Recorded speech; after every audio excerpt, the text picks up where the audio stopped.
Hello, everyone. It's Pam here of My Smart Cousin, here to talk to you about how you can turn every square inch of your house, your home sweet home, into rentable space. That is, help that house make you money rather than the other way around of you paying it.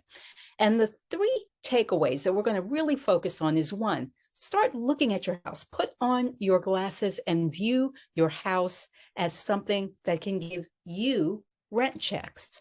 Two, renting your whole house, in particular your whole house, tends to work best if you're away often. It doesn't work quite as well if you have a job that requires you to work from home.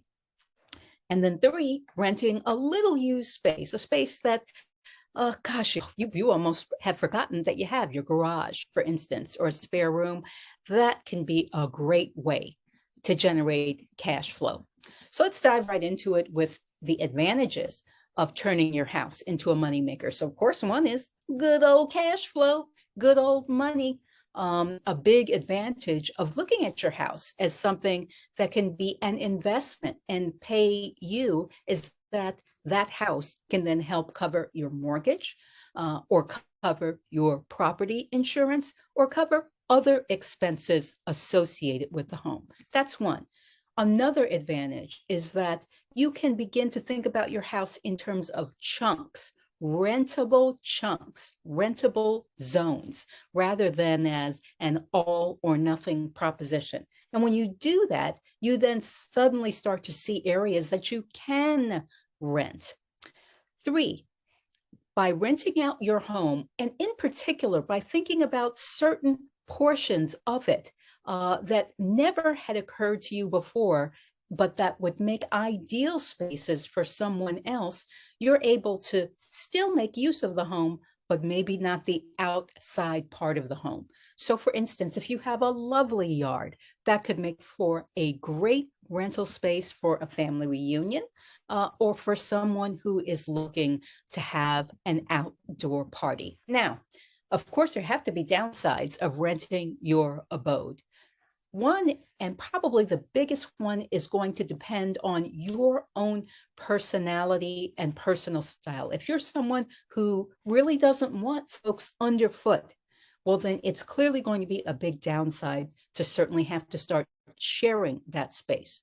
Two, there is absolutely no doubt about it going to be additional wear and tear on your own personal possessions. So you have to be ready for that. And three, if you are renting, let's say a spare bedroom, well, then you've got to have it just like a hotel would, rent ready. It can't be, oh, gee, I'm in the middle of making the bed and in comes the customer. So that's three. You have to be ready to keep the space up to snuff all the time. So with that, let's dive into the top 5 spaces that you can think about renting.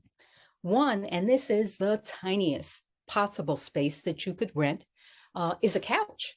So you may have heard the term couch surfing. Believe it or not, there are people, and I say believe it or not, if you are not one of those folks where you would ever think, you know what, I think I'm going to go sleep on somebody's sofa. I would never think that, but there's a lot of people that would, that see that as a very cheap way, if they are traveling, if they are a tourist, to save their money and still see the world, and a very safe way to do so. So that is your couch that you can consider as way number one. And with couch surfing, what's I guess fairly unique, but also useful about it is that you can dip your toe in for only one night. So you could choose to simply rent out your couch for just one night and see how it goes. If you like couch surfing, then you might graduate to way number two, which is an actual room, a spare bedroom, for instance. So that can be the second way to wring money out of your home. And with a spare bedroom, because that's a larger size, you could rent that not just for a day, but maybe a whole month or even a whole year. Third is going to be your man cave, or, hey, your she shed. So that's going to be something that's outdoors, that's away from you. Many folks will look to that not so much as a place to live, but instead as a place where they can store their own precious belongings. So that can be a third way, is renting out that space. Number 4, the backyard. So you heard me talk about if you've got a lovely garden, maybe you have a pool. Both of those could be rented out as their own piece of revenue.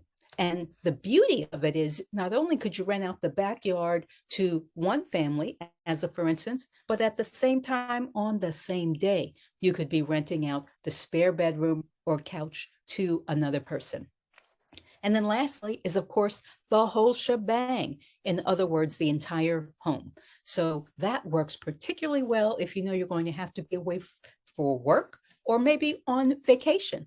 And for a day to a week, that can be a way to help make some money. And you should particularly give it some thought if you live in a city that, let's say, is going to have the next Summer Olympics or Winter Olympics or World Cup soccer game. Those can be ideal times for you to go on a vacation or stay with a friend and rent out your home to really rack in the big bucks.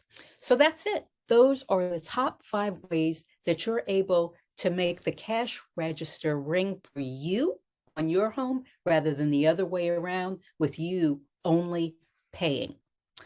I'm Pam with My Smart Cousin. Follow us at My Smart Cousin. Reach out to us on Instagram, Twitter, or of course, email info@MySmartCousin, and our website, www.mysmartcousin.com. Take care, everyone.